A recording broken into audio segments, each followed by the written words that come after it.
موضوع الدرس في قصة أصحاب الفيل وما فيها من العبر. سورة الفيل تفسیر ابن کثیر. الحمد لله رب العالمين والصلاة والسلام على أشرف الأنبياء وسيد المرسلين سيدنا محمد وعلى آله وأصحابه أجمعين. اللهم صل على سيدنا محمد وعلى آل سيدنا محمد كما صليت على إبراهيم وعلى آل إبراهيم في العالمين إنك حميد مجيد. أعوذ بالله من الشيطان الرجيم. بسم الله الرحمن الرحيم. ألم تر كيف فعل ربك بأصحاب الفيل ألم يجعل كيدهم في تضليل وأرسل عليهم طيرا نبابيل ترميهم بحجارة من سجيل فجعلهم كعصف مأكول. قال المؤلف والمفسر رحمه الله تعالى: أدام النفع بعلومه وعلومكم في الدارين آمين. إلى أن قال ابن هشام: الأبابيل الجماعات ولم تتكلم العرب واحدة. اب مفسر رحمۃ اللہ علیہ قرآن مقدس کی یہ صورت مبارک کی تفسیر بیان فرما رہے ہیں کہ ابن ہشام فرماتے ہیں کہ ابابیل کا معنی کیا ہے؟ جماعات، ٹولیاں، یعنی وہ پرندے جو تھے ٹولیوں کی شکل میں آئے. اور یہ کلمہ ایسا ہے کہ جمع ہے لیکن الذی لا واحد لہ، جس کا مفرد کوئی نہیں ہے، اس لیے کہتے ہیں کہ جمع لا واحد لہ، ابابیل. اور جیسے کہ آتا ہے ابابید، خطاطیف، ان کا بھی کوئی مفرد نہیں ہوتا، لیکن بعض علماء نحو نے کہا ہے کہ اس کا مفرد ہے ابول. قال وأما السجيل فأخبرني يونس النحوي وأبو عبيدة أنه عند العرب الشديد الصلب.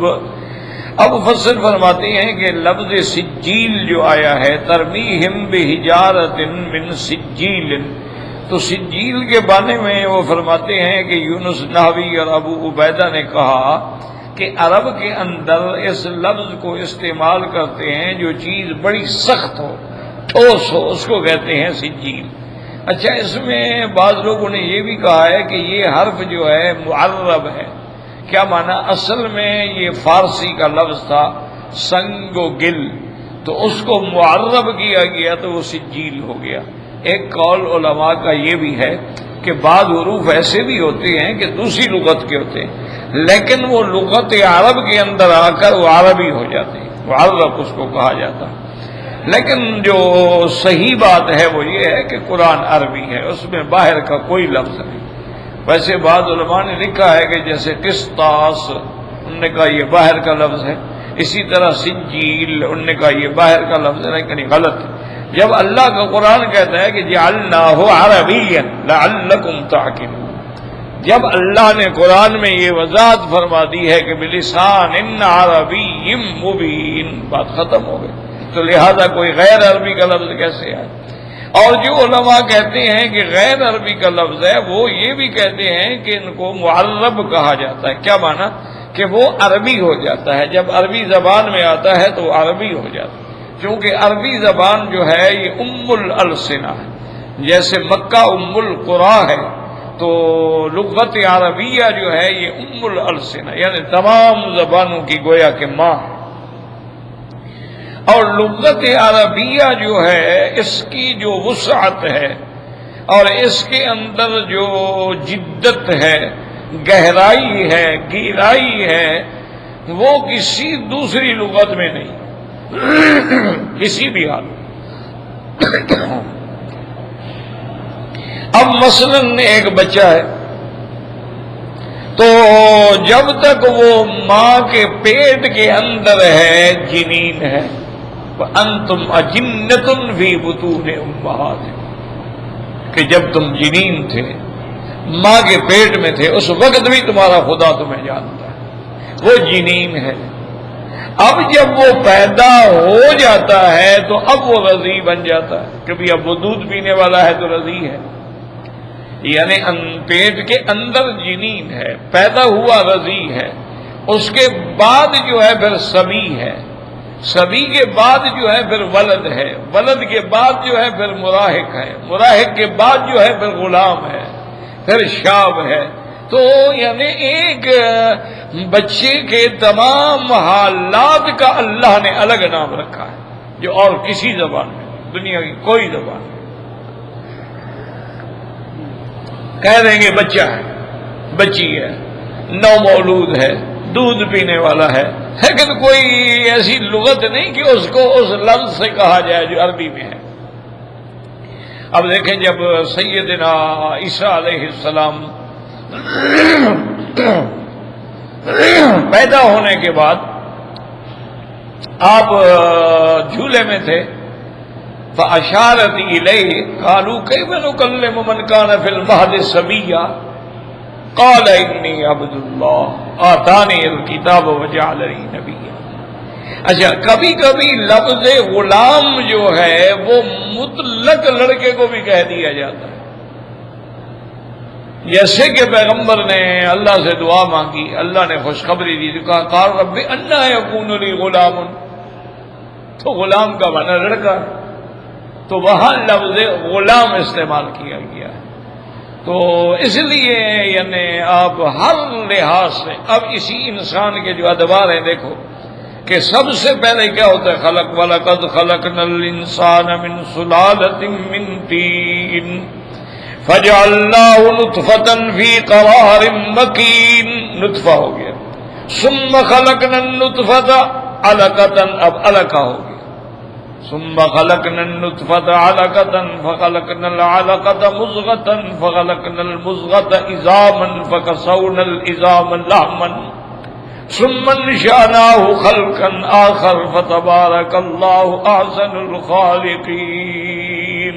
اب دیکھیں کتنا جتنا ادوار ہیں کہ نطفہ تھا، علقہ تھا، مضغہ تھا، پھر اس کا سٹرکچر بنا، پھر اس پہ گوشت چڑھایا گیا، پھر اس پہ روح پھونکا گیا، ہر حالت کا الگ کیفیت۔ یہ چیز جو ہے لغت عرب میں ہے اور کسی لغت میں نہیں، کوئی دنیا کی لغت ایسا مقابلہ نہیں کر سکتی۔ ابھی آپ دیکھیں کھجور ہے، اب کھجور کو دیکھ لیں آپ کے تمر بھی کہتے ہیں، اس کو رطب بھی کہتے ہیں۔ اچھا، اسی طرح کھجور جو ہے وہ یعنی جب اوپر لگی ہوتی ہے اس کا الگ نام رکھا گیا، جب وہ پکتی ہے تھوڑی تھوڑی پکتی الگ نام رکھا گیا، جب پک جاتی ہے الگ نام رکھا گیا، جب سوکھ جاتی ہے الگ نام رکھا گیا۔ یعنی آپ اندازہ کریں اتنا عرصہ گزر گیا، لیکن اب بھی دنیا میں ماشاءاللہ یعنی جزیرہ عرب کے اندر 300 سے زیادہ کھجور کی قسمیں موجود ہیں۔ یعنی آپ اندازہ کریں کوئی دنیا کی، اچھا پھر جتنا کھجور کے اندر اللہ نے کمال، اب دیکھیں نا قرآن میں ایک جگہ لفظ آئے گا نقیر، ایک جگہ لفظ آتا ہے قطمیر، ایک جگہ لفظ آتا ہے فتیل، یہ 3 لفظ قرآن میں آتے ہیں۔ اللہ تبارک و تعالی الذین یدعون من دونہ لا یملکون من قطمیر، اسی طرح من نقیر، تو یہ تینوں حرف جو ہے کھجور سے تعلق رکھتے ہیں۔ فتیل جو ہے نا وہ جو کھجور کی گٹھلی کے اندر ایک دھاگا سا معلوم ہوتا ہے وہ فتیل ہے۔ اچھا، اور نقیر جو ہے وہ جو گٹھلی کے سرے پر یا کسی جگہ ایک نقطہ ہوتا ہے وہ نقیر ہے۔ اچھا، اسی طرح کھجور کے اوپر جو ایک معمولی سی باریک سی جھلی ہوتی ہے وہ قطمیر ہے۔ یعنی تینوں حرف جو ہے اس کا تعلق کھجور سے ہے۔ اور پھر مومن کو بھی اللہ نے نخلا سے تشبیہ دی ہے کہ مومن ایسے ہے جیسے کھجور کا درخت، کیونکہ کھجور کا درخت جو ہے وہ ہر موسم میں فائدہ دیتا ہے، اور کھجور کے درخت کی کوئی چیز نہیں ہے جو بیکار ہو، یعنی اس کی لکڑی بھی کام آتی ہے، اس کی چھڑیاں بھی کام آتی ہیں، اس کا جو سب سے پہلے پھل بور آتا ہے وہ بور بھی کام آتا ہے۔ اچھا، وہ بور جس غلاف میں ہوتا ہے وہ غلاف بھی کام آتا ہے، یعنی اللہ کی شان دیکھیں، اس کی ہر چیز کام آتی ہے۔ یہ جو اس کا بور ہے نا جی، جو پہلے بور آتا ہے، اچھا پھر اس میں بھی وہی تقسیم ہے جو مرد عورت میں ہے، اس میں بھی نر بھی ہے مادہ بھی ہے، کھجور میں نر بھی ہے مادہ بھی ہے۔ اچھا پھر جیسے عورت کو حمل ٹھہرتا ہے کہ مرد کا مادہ ڈالا جاتا ہے، کھجور میں بھی وہ مرد کا مادہ ڈالتے ہیں، اس کو تعبیر نخل کہتے ہیں، اس کو چیر کے اس کا اندر بھر دیتے ہیں تو پھل پھر زور سے آتا ہے، اور نہ کریں تو پھل نہیں آتا ہے۔ تو اس کی بے ہی وہی کیفیات ہیں۔ اچھا اگر کسی آدمی کا خدا نہ کرے ٹانگ کٹ جائے تو لنگڑا تو ہو جائے گا لیکن زندہ تو رہے گا نا، اگر بازو کٹ جائے تو زندہ تو رہے گا نا۔ اچھا اسی طرح کھجور کی سائیڈ کاٹ دو، اس کے بچہ کاٹ دو، ادھر سے کاٹ دو، لیکن اگر انسان کی گردن کاٹ دو تو وہ زندہ نہیں رہے گا۔ کھجور کو بھی اوپر سے کاٹ دو تو کھجور مر جائے گا، یعنی جیسے انسان کی گردن کٹنے سے موت آتی ہے، کھجور کو بھی اوپر سے کاٹ دو بس خلاص کھجور مر گئی، اس کے بعد وہ دوبارہ نہیں اس سے پھوٹے گی، کسی جگہ موت آ گئی اس کو۔ تو یہ جو اللہ نے قرآن کی لغت عربی ہے اور میرے مدنی سرکار کی لغت عربی ہے، اور یوں سمجھیں کہ مرنے کے بعد عالم برزخ سے لغت عربی ہے اور جنت کی لغت بھی عربی ہے۔ آدمی جب مر جائے گا تو قبر میں جو سوال ہوگا وہ انگریزی میں تو نہیں ہوگا نا، عربی میں ہوگا نا، من ربوں کا، ما دینوں کا، ما تقول فی حق ھذا الرجل، سب عربی میں۔ تو یہ اللہ تبارک و تعالیٰ کی شان ہے یعنی، اور لغت اہل الجنہ جو ہے وہ بھی عربی ہے، اور یہ عربی زبان کے اندر ایک قوت ہے کہ اگر آپ کسی اور زبان کا لفظ اس میں داخل کریں تو وہ بھی عربی ہو جائے، یعنی عربی لغت اس پہ غالب آ جائے۔ اسی لیے علماء نے تحقیق کی ہے، جو بڑے بڑے اسکالر ہیں نا، یاد رکھیں، انہوں نے کہا کہ جو ملک اپنی زبان چھوڑ دیتے ہیں وہ برباد ہو جاتے ہیں۔ یعنی سمجھیں کیا مطلب، مثال کے طور پہ یورپ ہے، امریکہ ہے، ان کی زبان انگریزی ہے تو تعلیم بھی انگریزی، قانون بھی انگریزی، عدالتوں میں بھی انگریزی، کتابیں بھی انگریزی، اسکولوں میں بھی انگریزی میں پڑھایا جائے۔ اگر کوئی باہر کا بچہ پڑھنا چاہتا ہے تو انگریزی سیکھے، جرمنی زبان ہے تو جرمنی پڑھائی جائے گی۔ اگر آپ جرمن میں جا کے کچھ پڑھنا چاہتے ہیں، جیسے ہمارے بچے ڈاکٹر بننے کے لیے جاتے ہیں تو وہاں 1 سال کا کورس ہوتا ہے کہ پہلے لغت جرمنی سیکھو، چائنا میں چینی، اچھا استنبول میں ترکی میں ترکی، انڈونیشیا میں انڈونیشی، ملائیشیا میں ملائیشین، یعنی دنیا میں آپ کسی ملک میں جائیں، ایک بدقسمت ہمارا ملک ہے کہ زبان آپ کی اردو ہے لیکن ہوتا کام سارا انگریزی میں، زبان آپ کی اردو ہے لیکن عدالت میں بھی انگریزی، فیصلے بھی انگریزی، وکیل بھی انگریزی، جج بھی انگریزی لکھنے والے، تمام فیصلے انگریزی، نصاب تعلیم بھی انگریزی، پہلی جماعت سے بچے کو انگریزی ضرور پڑھاؤ، اردو اس کو آئے نہ آئے انگریزی اس کو ضرور پڑھاؤ۔ اس کا نتیجہ یہ نکلتا ہے کہ وہ ملک ہمیشہ کے لیے کبھی بھی ترقی نہیں کر سکتا۔ جو اپنی مادری زبان کی حفاظت نہ کر سکے وہ ترقی کس بات کی کریں گے، سوال ہی پیدا نہیں ہوتا۔ یہ صرف ہمارے ملک میں انگریزوں کا اثر ہے اور انہی کی وہ کالی نسل باقی ہے کہ تقریر کریں گے تو انگریزی میں کریں گے، یہ بتانے کے لیے کہ میں بڑا پڑھا لکھا آدمی ہوں۔ وہ جب آئیں گے وہ اپنی زبان میں تقریر کریں گے، انہوں نے کبھی اردو میں تقریر نہیں کی، وہ کبھی بھی اپنی زبان نہیں چھوڑے، ترجمان ساتھ کھڑا ہوگا۔ اچھا وہ جانتے بھی ہیں، بعض لوگ ان میں اردو بولنا جانتے ہیں لیکن کبھی اسی طرح جب تک عرب نے عربی زبان کو قابو رکھا ہے تو یہ باقی کہ یہاں پر الحمدللہ ثم الحمدللہ ثم الحمدللہ مدرسوں میں بھی عربی ہے، یعنی بچے کے نرسری سے لے کر یونیورسٹی تک پی ایچ ڈی تک عربی ہے۔ آپ کسی بھی یعنی مدرسے میں جائیں عربی، اور یہ ان کا اعزاز و شرف ہے۔ آپ دیکھیں کہ آپ کو کبھی توفیق ہو نا جی، تو پہلی جماعت کے بچے تو آپ کے پڑھتے ہیں نا، پہلی جماعت دوسری تیسری چوتھی پانچویں، ان کی کتابیں دیکھو تو ان کو بھی باقاعدہ حدیث کا بھی سبق ہوگا، تفسیر کا بھی سبق ہوگا، فقہ کا بھی سبق ہوگا، توحید کا بھی سبق ہوگا۔ اچھا پھر ٹھیک ہے، انگریزی بھی پڑھائیں گے، ریاضیات بھی پڑھائیں گے، تاریخ بھی پڑھائیں گے، معاشرہ بھی پڑھائیں گے، اقتصادیات بھی پڑھائیں گے، ثقافت بھی پڑھائیں گے، لیکن قرآن حدیث تفسیر فقہ ہر حال میں پہلی جماعت سے لے کر ماشاءاللہ یونیورسٹی تک۔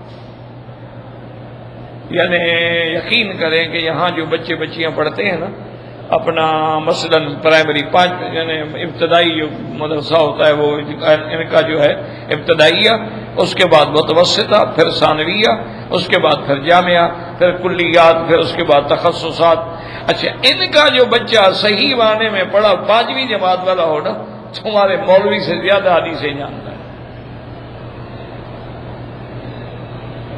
کیوں؟ اس کو یاد کرایا جاتا ہے کہ بھی ہر کلاس میں 5 حدیثیں، اگلی کلاس میں 10 حدیثیں، اگلی کلاس میں 15 حدیثیں، اگلی کلاس میں 20 حدیثیں، اور پھر صرف حدیث نہیں، اس کے بعد یعنی اس کو یہ بھی یاد کرایا جاتا ہے کہ راوی الحدیث، اس حدیث کو کس نے روایت کیا ہے، اور احوال الروات، اس راوی کا احوال کیا ہے، کب پیدا ہوا، کہاں پیدا ہوا، استاد کون ہے، شاگرد کون ہے، پھر اس حدیث پر اس حدیث کا مرتبہ کیا ہے، یہ صحیح ہے، یہ حسن ہے، یہ ضعیف ہے، اور پھر ما یستفاد من الحدیث، اس حدیث سے ہمیں کیا کیا معلوم ہوا۔ یعنی آپ حیران ہو جائیں، کبھی تو کتابیں اٹھا کے دیکھیں نا بچوں، کبھی جو یہاں مکے میں رہتے ہیں، جہاں بھی مملکت میں رہتے ہیں، ان کی پہلی کی جماعت دوسری تیسری چوتھی پانچویں چھٹی ساتویں آٹھویں 10ویں جو ہے اٹھا کے دیکھیں، آپ حیران۔ یہی وجہ ہے کہ ان کے اندر کچھ ہو جائے دین باقی، یہی وجہ ہے کہ یہ بڑے دولت آ گئی، ماڈرن ہو گئے، پیسہ آ گیا، بڑے بڑے عیش عشرت میں پڑ گئے، لیکن عقیدہ نہیں خراب۔ ان کو آپ دیکھ لیں کہ ان کا بڑے سے بڑا آدمی شہزادہ بھی ہوگا، پرنس ہوگا، وزیر ہوگا، بڑے والا عہدے پہ ہوگا، نماز جماعت کے ساتھ مسجد میں آ کے پڑھے گا۔ تمہارا تو تھانے دار بھی نماز نہیں پڑھتا نا، سوال ہی پیدا نہیں ہوتا، گورنر ہے باقاعدہ مسجد میں آئے گا، جماعت میں کھڑے ہو کے نماز پڑھے گا۔ یہ نہیں کرے گا کہ بھی اپنے کمرے میں 2-3 آدمی کھڑے کر کے چلو جماعت کر لیں گے، سیکورٹی پرابلم نہیں، مسجد میں آئے گا۔ اور یہ بھی آپ دیکھ لیں کہ ان کے شہزادہ یا شہزادی یا کوئی ہے، اس کا جو محلات ہیں، کوئی محل ایسا نہیں جس میں مسجد نہ ہو، لازماً مسجد ہو۔ اچھا، اور مسجد ایسے بنائیں گے کہ اس کا ایک گیٹ اندر ہوگا، ایک گیٹ سڑک پر ہوگا، تاکہ باہر والے لوگ بھی آگے نماز پڑھ سکیں، اندر والے اندر سے آگے، باہر والے باہر سے آگے، ہر محل میں مسجد۔ تو یہ وجہ کیا ہے کہ انہوں نے وہ لغت عربیہ جو ہے نا، قرآن کی زبان، اس کو نہیں چھوڑا ہے۔ اس لیے الحمدللہ الحمدللہ ہر جگہ کامیاب ہے۔ ہم نے اپنی لغت کو چھوڑ دیا ہے، اب ہماری حال وہ ہے کہ نہ ادھر کے رہے نہ ادھر کے رہے،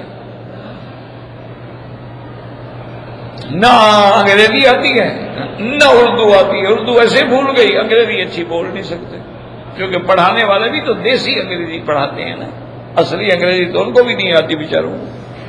تو اس لیے آپ دیکھیں کہ لغت عرب کتنا، اب ایک ایک لفظ پہ بحث ہے۔ ابابیل کیا ہے، سجیل کیا ہے، ہمارے لوگوں نے تو پرندے کا نام بنا رکھا ہے نا کہ جی یہ کعبہ شریف پر جو اڑ رہے ہیں نا جی ابابیل اڑ رہے ہیں، کعبے کی حفاظت کر رہے ہیں۔ بالکل جھوٹے قصے، پتہ نہیں کہاں سے گھڑتے ہیں، کہاں سے یہ روایتیں لے آتے ہیں، پتہ نہیں کون ان کو پڑھاتا ہے۔ اللہ کے بندے وہ تو خاص پرندے تھے، سمندر سے نکل کے آئے تھے، اپنا کام ختم کیا واپس چلے گئے، ان کی نہ نسل ہے نہ پھر ان کو آج تک کسی نے دیکھا ہے۔ اور ابابیل پرندوں کا نام نہیں، ابابیل مانا ٹولیاں ٹولیاں، جماعت جماعت، فرقہ فرقہ۔ قال وذكر بعض المفسرين انهما كلمتان بالفارسية جعلتهما العرب كلمة واحدة وانما هو سنگ وگل، یعنی بالسنگ الحجر والگل الطین۔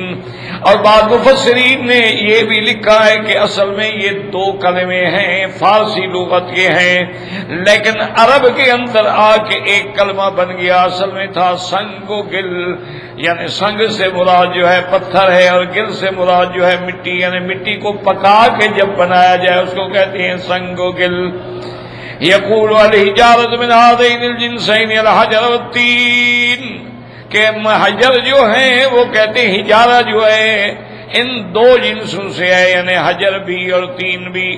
قال والاسفر الزرع الذي لم يقض واحدته عصفا، آگے اللہ نے فرمایا فجعلهم كعصف مأکول، جیسے قرآن میں دوسری جگہ آتا ہے ذو العصف والریحان، عصف کا معنی ورق، جیسے درختوں کے پتے ہوتے ہیں اس کو عصف کہا جاتا ہے۔ اور اس کے بعد کہتے ہیں اس کا عصف جمع، اس کا واحدہ مفرد ہے عصفہ۔ انتہا ما ذکرہ، یعنی یہاں تک انہوں نے بحث فرمائی ہے۔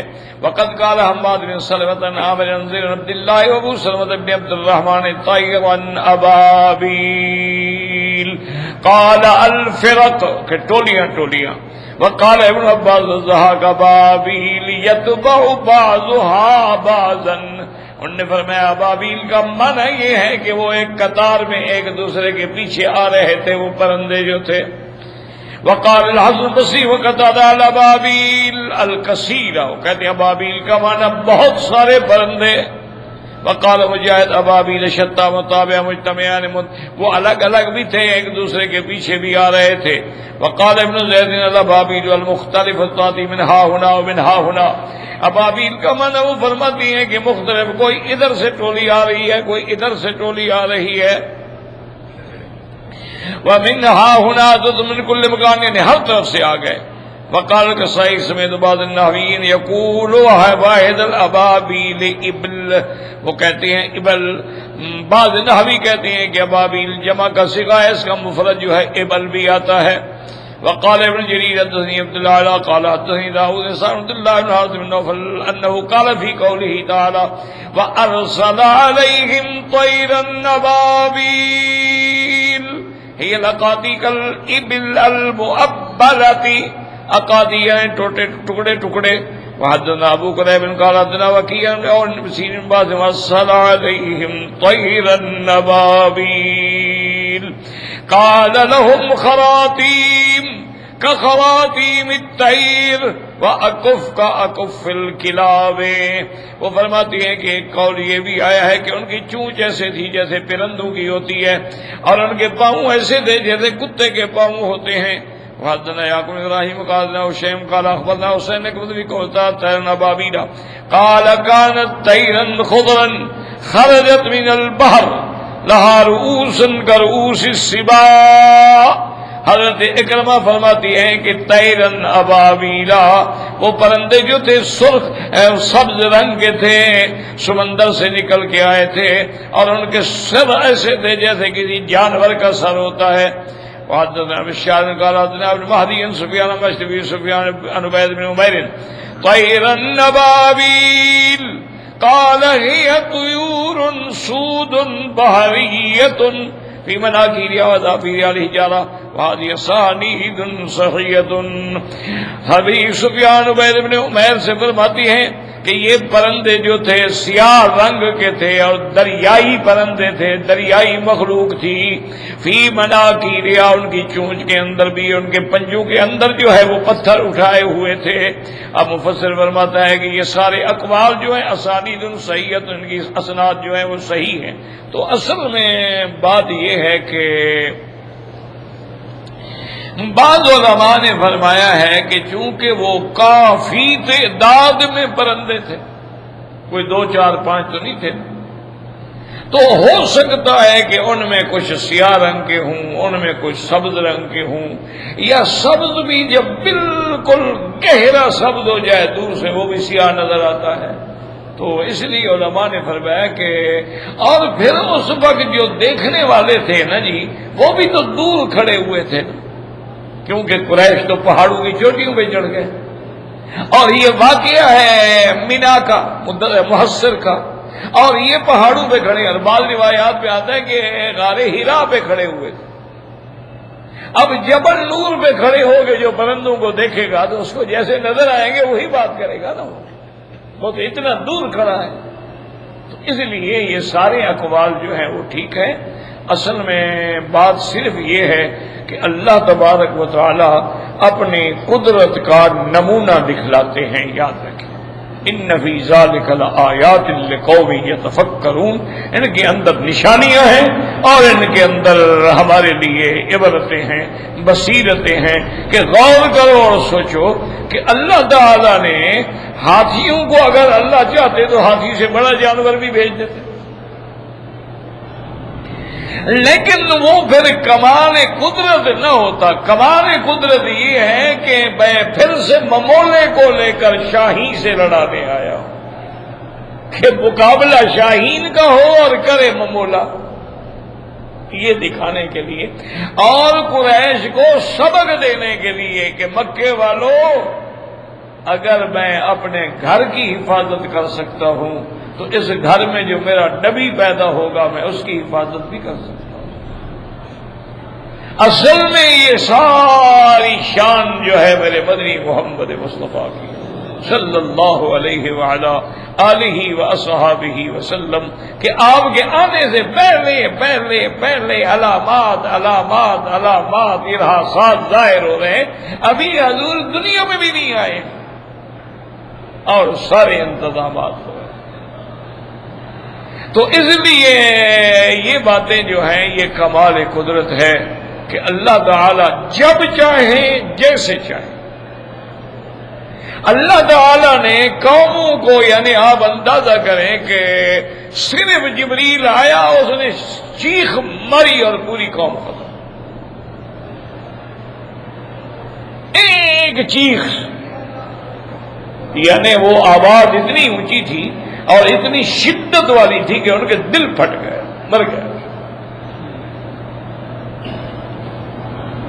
اچھا، کبھی اللہ تبارک و تعالی نے اما عاد فاہلکوا بریح، اللہ نے قوم عاد جو بڑی بڑی طاقتور اور بڑی، یعنی لم یخلق مثلھا فی البلاد، ایسی قوم پہلے پیدا ہی نہیں ہوئی، اتنے قداور طاقتور جو پتھر 20 آدمی اٹھاتے اکیلا اٹھا لے، جن نے پہاڑوں کو کھود کے گھر بنا ڈالے، لیکن اللہ نے ہلاک کیا تو ہوا بھیج دی، ہوا سے ہلاک کر دی۔ اللہ نے نمرود کو برباد کرنا چاہا تو مچھر بھیج دیا۔ اللہ نے بنو اسرائیل کے مقابلے پہ قبط کو عذاب دینا چاہا تو کبھی کمبل بھیج دیے، کبھی مینڈک بھیج دیے، کبھی خون بھیج دیا، یعنی خون ایسا کہ پانی بھر کے رکھتے پھر دیکھتے ہو خون، گلاس میں پانی ڈال رہے ہیں اٹھایا تو خون، ہر چیز جو ہے وہ خون۔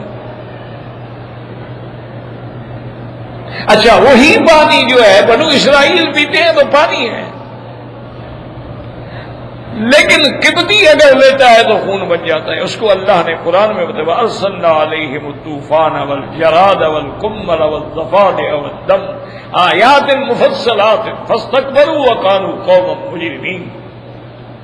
تو اس لیے اللہ تبارک و تعالی اپنے دشمنوں کو بڑے اپنے قدرت کاملہ سے ہلاک کراتے ہیں۔ اب دیکھیں نا جی کہ سب سے کمزور ترین گھر جو ہے نا جی، سب سے کمزور کا بیت العنکبوت، وہ جو مکڑی گھر بناتی ہے سب سے کمزور وہ ہوتا ہے۔ کیا جی ایسے تاریں ہوتی ہیں، جالا بنا ہوتا ہے بس، یعنی ہوا بھی زور کی آئے توڑ جائے، آدمی ایسے ہاتھ مارے تو ختم۔ لیکن اللہ نے اپنے نبی کی حفاظت کی کہ اس غار کے سرے پہ عنکبوت نے آ کے اپنا جالا تن لیا۔ قریش آتے ہو کہتے ہیں یار اندر گئے ہوں تو یہ مکڑی کا جالا بھی نہ ٹوٹتا، اس غار میں نہیں ہے، مکڑی کے جالے سے حفاظت ہو گئی۔ اللہ تبارک و تعالیٰ یعنی جو چاہیں اور جیسے چاہیں اس کی حفاظت۔ اللہ تبارک و تعالیٰ چاہیں تو درندے انسان کی حفاظت کریں۔ حضور کے صحابی ہیں سفینہ رضی اللہ تعالیٰ، بیچارے بھول گئے، بھٹک گئے، کشتی ٹوٹ گئی، دوسرے کنارے پہ ایک پھٹے پہ بیٹھ کے پہنچے، آگے جنگل، قافلہ پتہ نہیں کہاں چلا گیا، آپ پیچھے رہ گئے تھے، اور تھوڑی دیر گزری تو ایک جنگل کا شیر دھاڑتا ہوا نکلا۔ اب دیکھو خود اندازہ کرو، آدمی شیر دیکھے نا اس کا ویسے دماغ جواب دے جاتا ہے۔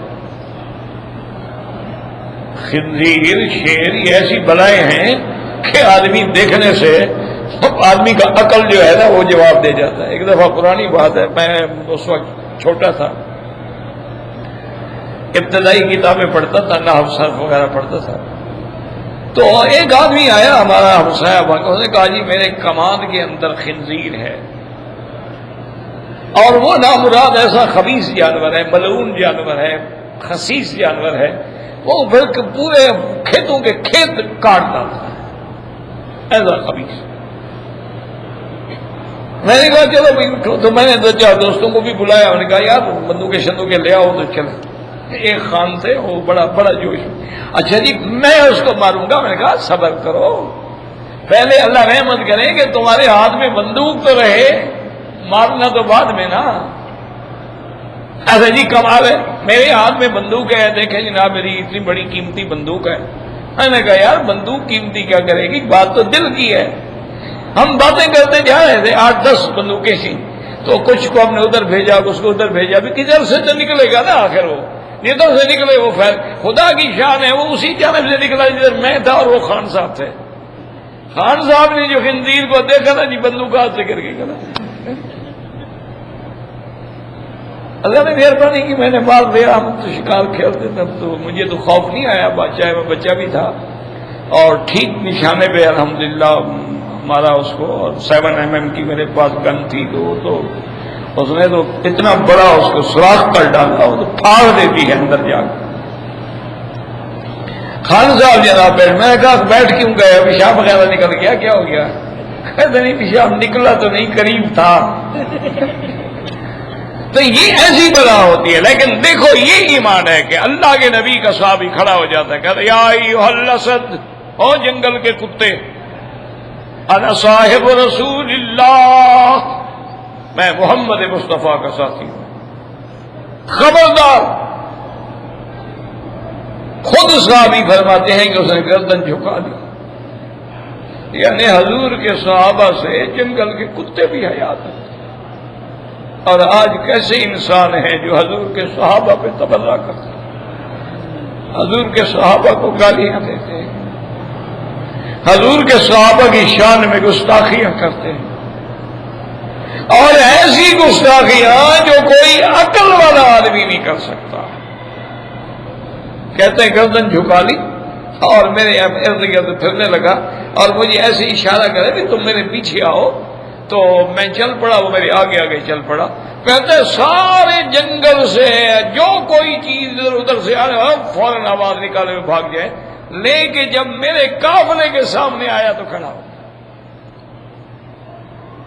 یعنی اس نے بتا دیا کہ میں تو صحابہ کا غلام ہوں، جاؤ تم اپنے لشکر میں، اب میں جا۔ کہتے ہیں 3 دفعہ آواز نکالی، یعنی مجھے الوداع کہا اس نے، اور اس کے بعد میں پہنچ گیا تو سارے صحابہ خوش ہو گئے، کیسے میرے کو نے کہا۔ تو یہ آپ اندازہ کریں کہ اللہ تبارک و تعالیٰ کی شان اور عظمت دیکھیں کہ اپنے صحابی کو حفاظت کی تو جنگل کے شیر سے حفاظت کروا. شیر تو مارنے کے لیے آتا ہے، حفاظت کرنے کے لیے تو نہیں آتا ہے. شیر تو ایسی بلا ہے نا، اللہ معاف کرے، اللہ معاف کرے. وہ تو مثال مشہور ہے نا کہ ایک استاد نے شاگرد سے پوچھا کہ تم اگر جنگل میں جا رہے ہو، آگے شیر آ جائے تو تم کیا کرو گے؟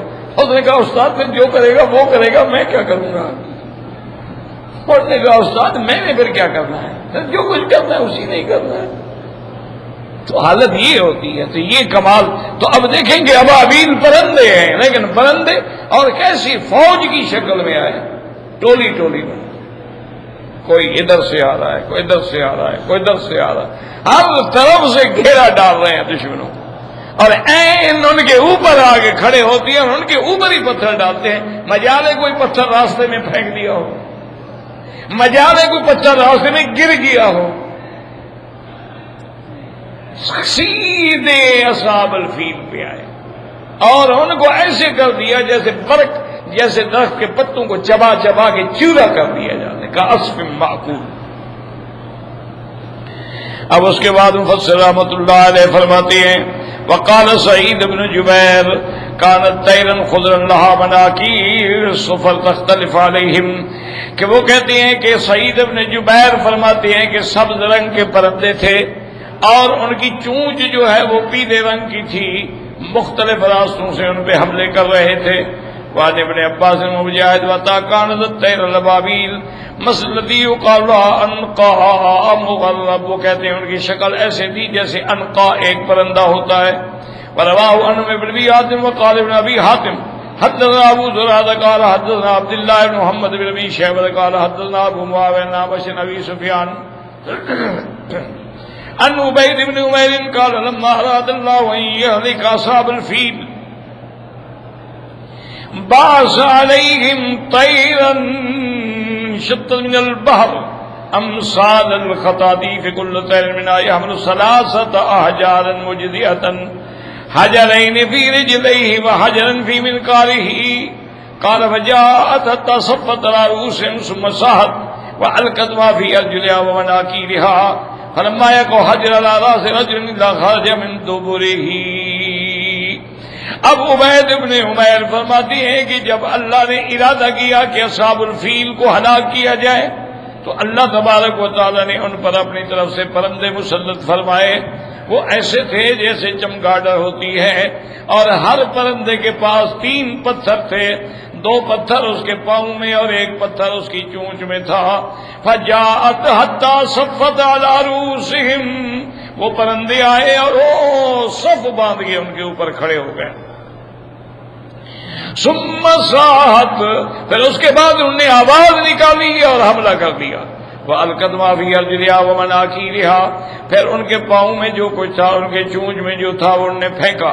فَمَا يَقَعُ حَجْرٌ عَلَىٰ رَأْسِ رَجُلٍ إِلَّا خَرَجَ مِن دُبُرِهِ، وہ پتھر اگر کسی بندے کے سر پہ آتا تھا تو نیچے سے نکل جاتا. وَلَا يَقَعُ عَلَىٰ شَيْءٍ مِن جَسَدِهِ إِلَّا خَرَجَ مِنَ الْجَانِبِ الْآخَرِ، یعنی جس جگہ بھی پڑتا دوسری جگہ سے نکل جاتا. وَبَعَثَ اللَّهُ رِيحًا شَدِيدَةً فضربت الحجاب ذات شدت وأهلكوا جميعا، اور جب وہ پتھر گرا رہے تھے اللہ نے ایک سخت قسم کی ہوا بھی چلا دی. اس ہوا کی شدت سے ان پتھروں کے لگنے کی طاقت جو تھی وہ زیادہ بڑھ گئی، کیونکہ جتنا تیزی سے کوئی چیز آئے تو اتنا زور سے لگتی ہے نا.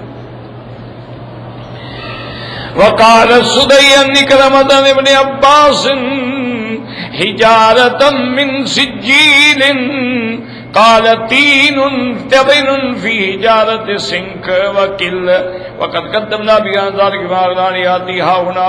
حضرت ابن عباس سے ایک قول یہ بھی ہے کہ وہ حجارہ جو تھے، وہ پتھر جو تھے، وہ سجیل، سجیل کا کیا معنی یعنی سنگ کو گل، یعنی مٹی کو جب بنا کے پکایا جائے تو اس لیے اس کا نام سجیل ہے.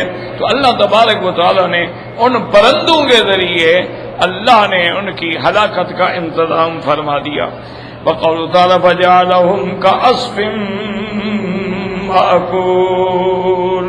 قال سعید بن جبیر یعنی ابن الذي سميه العامة حبور وفی روایت عن سعید برق الہنتۃ، اب اللہ نے ان کو فرما ایسے بنا دیا، اسف مانا تبن یعنی بھوسا، جیسے گندم کا بھوسا ہوتا ہے نا اس کو کہتے ہیں تبن، وہ کہتے ہیں برق الہنتۃ، یا جیسے یعنی فصل ہو نا گندم کی تو اس کے جو پتے ہوتے ہیں پھر وہ رون دیے جائیں تو ان کو اسف کہتے ہیں۔ وَأَنُّ أَيْضًا الْأَسْفَ التَّبْنِ وَالْمَعْقُولُ الْقَصِيلُ يَجُزُّ لِلدَّوَابِ، یعنی جو جانوروں کے لیے چورا چورا کیے جاتے ہیں۔ وَكَذَلِكَ الْمَسِيحُ بَعْضَ وَالْقِشْرَةُ الَّتِي عَلَى الْحَبَّةِ كَالْغِلَافِ عَلَى الْحِنطَةِ، وہ فرماتی ہیں کہ اصل کا معنی یہ ہے وہ چھلکا جو اوپر ہوتا ہے جیسے گندم کے اوپر غلاف ہوتا ہے، اسی کو کہتے ہیں الاسف۔ وقال ابن زید الاسف ورق الزرع وورق البقل اذا اکلته البہائم فراست فصار درینا، ابن زید فرماتے ہیں اصل کہتے ہیں اور پتوں کو، درخت کے پتوں کو اور سبزی کے پتوں کو، لیکن جب ان کو جانور کھا کے چبا کے اس کے بعد ان کا گوبر نکلتا ہے وہ گوبر بن جائے، فرمانا ان اللہ سبحانہ وتعالی اہلکہم ودمرہم وردہم بکیدہم وغیظہم لم ینالوا خیرا۔ تو خلاصہ یہ نکلا کہ اللہ تبارک و تعالی نے ان کو ہلاک کر ڈالا اور اللہ تبارک و تعالی نے ان کے مکر کو، ان کی طاقت کو، ان کی قوت کو برباد کر دیا اور بالکل ہلاک و برباد ہو گئے، کچھ بھی حاصل نہ ہوا۔ وَهَلَكَتْ عَامَّتُهُمْ وَلَمْ يَرْجَعْ مِنْهُمْ بَخْرٌ إِلَّا وَهُوَ جَرِيٌّ كَمَا جَرَىٰ لِمَلِكِهِمْ أَبْرَحَ۔ اب مفسر فرماتے ہیں ان کے سارے لوگ جو تھے وہ مارے گئے، کوئی بھی نہیں بچا، مگر اس کے ساتھ یہ ہوا یعنی وہ بھی زخمی تھا، جیسے ان کا بادشاہ ابرہہ بن صدا صدرہ، اس کا دل پھٹ گیا، حین وصل الی بلدہ صنع، جب اپنے ملک صنع پہنچا تو سینہ پھٹ گیا اور دل باہر نکل گیا۔ واخبرہم بما جرى لهم ثم مات، پھر وہ مر گیا۔ فملك بعده ابنه يكسون ثم من بعد اخوه مسروق ابن ابرہہ ثم خرج سيف بن زيد الحميري الى كسرى فاستعانه الحبشة من فدفعه من جيوشه فقاتلوا معه ورد الله اليهم ملكهم وما كان في آبائهم من الملك وجاءت وفود العرب بالتهنئة۔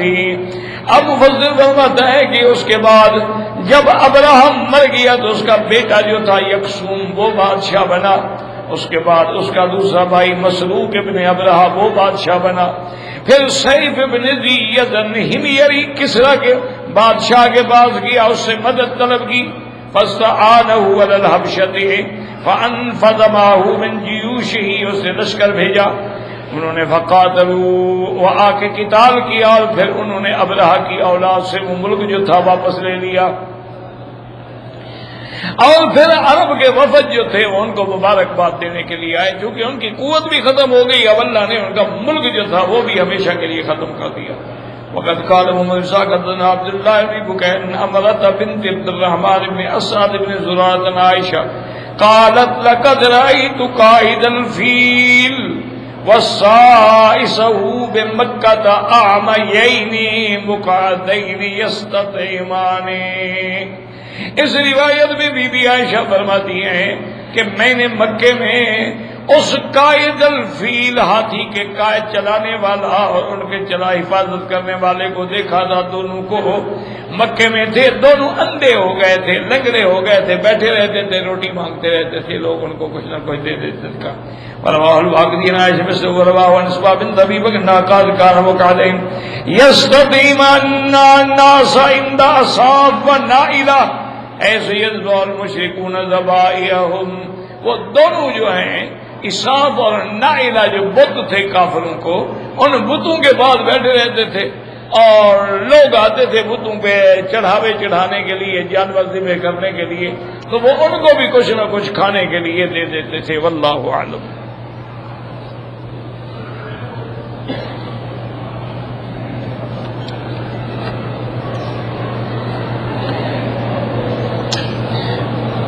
ایک شاگرد ہیں ہمارے عبد الکریم، وہ بیچارہ بیمار ہے، اللہ تبارک و تعالی شفا کاملہ عطا فرمائے، اللہ ہر بیمار کو شفا عطا فرمائے۔ دعا جب مانگا کریں نا تو تمام مسلمانوں کے لیے دعا مانگا کریں، جتنی آدمی حضور کی امت کے لیے دعا مانگتا ہے نا تو اس میں پھر اللہ کی خاص رحمتیں ہیں۔ حتیٰ کہ بعض علماء نے لکھا ہے 4 دعائیں ہیں، وہ کہتے ہیں کہ اگر آدمی ہر نماز کے بعد 3 دفعہ یہ مانگ لیا کرے، اللہم ارحم امت محمد صلی اللہ علیہ وسلم، یا اللہ حضور کی امت پہ رحم فرما، اللہم اغفر امت محمد، یا اللہ حضور کی امت کی بخشش فرما، اللہم اجبر امت محمد صلی اللہ علیہ وسلم، یا اللہ حضور کی امت کی ہر مشکل کو حل فرما۔ اسی طرح سے علماء نے لکھا ہے کہ یہ ایسے کلمات ہیں کہ جب آدمی حضور کی امت کے لیے دعا کرتا ہے تو اللہ کی رحمت جو ہے وہ جوش میں آ جاتی ہے، کہ دیکھو ایک بندہ ہو کر، ایک عام آدمی ہو کر ساری حضور کی امت کے لیے مانگ رہا ہے تو اس کی مشکل حل کر، اللہ کے آگے کیا مشکل ہے؟ اللہم ارحم امت محمد، اللہم اغفر امت محمد، اللہم اجبر امت محمد صلی اللہ علیہ وسلم۔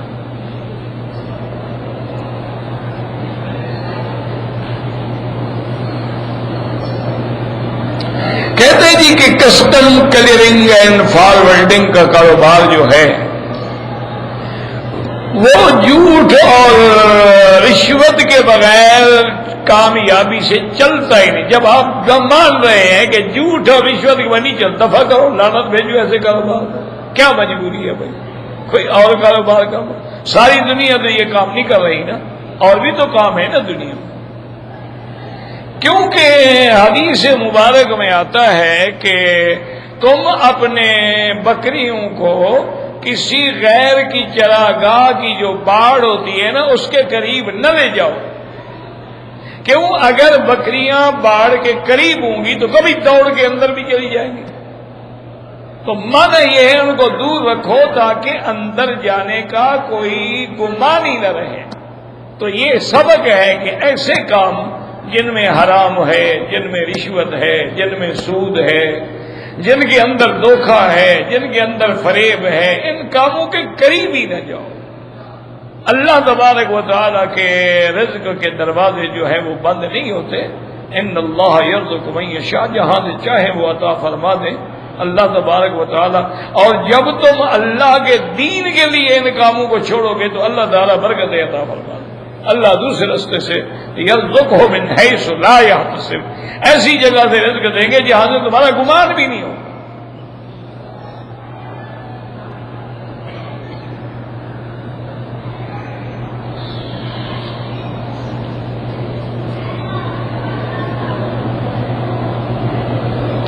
کہتے ہیں جی کہ حج کے دوران میں نے احرام کی چادر جو ہے وہ پاؤں پہ بھی ڈال لی اور منہ پہ بھی ڈال لی۔ بھائی اصل بات یہ ہے نا کہ بندہ ایسے تو نہیں ڈالتا، سردی کی وجہ سے عذر میں ڈالا ہوگا نا، خوشی تو کوئی نہیں ڈالتا، کون ڈالتا ہے؟ اس کو پتا ہے کہ میں نے سر پہ کپڑا نہیں اوڑھنا ہے احرام میں، اگر مجبور تھا، سردی تھی، اس سے بچنے کے لیے کوئی جرمانہ نہیں۔ آمدن ڈالی ہے تو پھر کچھ نہ کچھ خیرات کر دو، صدقہ کر دو۔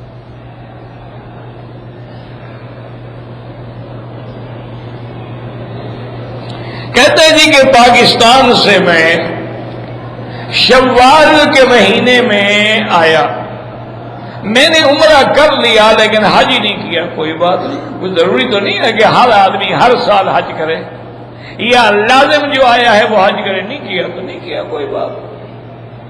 اور پھر اصل میں تو حج جو ہے نا یہ ہمارے بس میں نہیں ہے، اللہ نے لکھا ہے تو ہوگا نا۔ اگر ہماری عرفات میں حاضری اللہ نے نہیں لکھی ہے، ہم مکے میں رہتے ہوئے بھی محروم ہو جائیں، اور اگر اللہ نے لکھا ہے تو ایسے لوگ بھی ہیں جو 9 تاریخ کو سیدھے عرفات پہنچ جاتے ہیں، یعنی آپ اندازہ کریں کہ 9 کو فلائٹ پہ آتے ہیں سیدھے عرفات، وہاں گاڑی پکڑی جدہ سے سیدھے عرفات آ گئے، تو کوئی بات نہیں، کوئی جرمانہ نہیں۔ بہرحال جو لوگ تمہارے عزیز و اقارب فوت ہو گئے ہیں ان کے لیے آپ عمرہ کریں، طواف کریں، ان کو ثواب پہنچائیں۔ جو زندہ ہیں ان کے لیے دعائیں کریں کہ اللہ ان کو نصیب کرے۔ اشہر الحرم جو ہے نا جی، یاد رکھیں، جیسے ذی القعدہ، ذی الحجہ، محرم اور رجب، یہ 4 مہینے جو ہیں یہ اشہر حرم ہیں۔ یعنی 3 تو متواتر ہے نا، ذی القعدہ، ذی الحجہ، محرم، اور رجب تھوڑا دور ہے، رجب وہ ذرا، تو یہ 4 مہینے جو ہیں یہ اشہر الحرم۔ حضرت عثمان کی بیوی کا نام مجھے یعنی جو یاد ہے وہ یہ ہے کہ 2 بیویاں تو حضور کی بیٹیاں تھیں نا جی، بی بی رقیہ اور بی بی ام کلثوم، اور تیسری بیوی جو تھی اس کا نام تھا نائلہ، جو شہادت کے وقت حضرت عثمان کے ساتھ تھی، اور جس کی انگلیاں بھی کٹ گئیں، بیچاری حضرت عثمان کو بچانے لگی تو ظالموں نے ان کی انگلیاں بھی کاٹ دی۔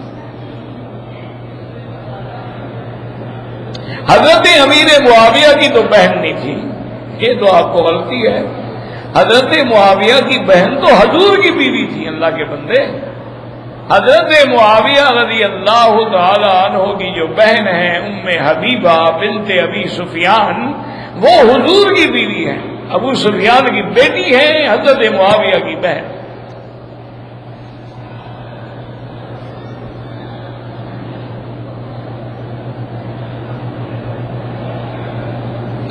کہتے جی کہ آدمی فوت ہو جائے تو سوگ منانے کے ضروری نہیں ہوتا ہے کہ آپ نیچے چٹائیوں پہ بیٹھیں، چٹائیوں پہ بیٹھیں، کرسیوں پہ بیٹھیں۔ مانا تو ہے کہ 3 دن تک لوگ جائیں اور اس کے ساتھ ہمدردی کریں اور کہیں عظم اللہ اجرکا، اللہم اغفرہ ورحمہ وتجاوز عنہ، اور اللہ آپ کو صبر جمیل عطا فرمائے، ان کی ہمت بڑھائیں، اور جو قریبی لوگ ہیں ان کے لیے کھانے کا بھی انتظام کریں، کیونکہ ان کے گھر میں تو موت ہو گئی، وہ بیچارے کیا کھائیں گے، کیا پکائیں گے، اور لوگ بھی آ رہے ہیں ملنے کے لیے، آخر ان کو بھی بندے نے کھانا دینا ہوتا ہے، تو ہمسائے کا فرض ہے کہ 3 دن تک ان کے گھروں میں کھانا پہنچائیں اور ان سے ہمدردی کریں۔ سوگ کا معنی یہ ضروری نہیں ہوتا کہ لازم تم نیچے بیٹھو، سوگ کا یہ معنی نہیں ہوتا کہ لازم تم سیاہ کپڑے پہنو، سوگ کا یہ معنی نہیں ہوتا کہ لازم واویلا کرو اور جزا فضا کرو اور چیخو پکارو، یہ تو حرام ہے۔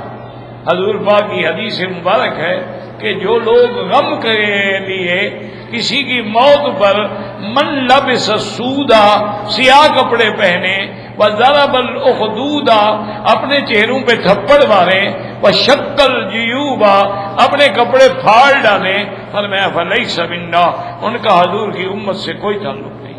تو بہرحال سوگ کا معنی یہ نہیں ہوتا جو ہم لوگوں نے بنایا ہوا ہے۔ جیسے بیوی ہے، اس کا سوگ کیا ہوتا ہے؟ ابھی میک اپ نہ کرے، سگار نہ کرے، سرما نہ پہنے، تیل ویل نہ لگائے، عام کپڑے پہنے، یہ تو نہیں نا کہ وہ ہر وقت بن ٹھن پک رہے، نہیں، وہ سوگ میں ہے، وہ عزت میں ہے کہ اس کا خاوند فوت ہو گیا۔ تو عام آدمی کے لیے بھی یہی ہے کہ 3 دن وہ اپنے گھر کے باہر یا جو بھی قریب جگہ ہو جہاں بیٹھنے کی جگہ ہو، تاکہ لوگ آئیں اور بیٹھ سکیں اور تعزیت کر سکیں، بس یہ سوگ ہوتا ہے، اور کوئی سوگ خاص نہیں ہوتا ہے۔ واللہ اعلم۔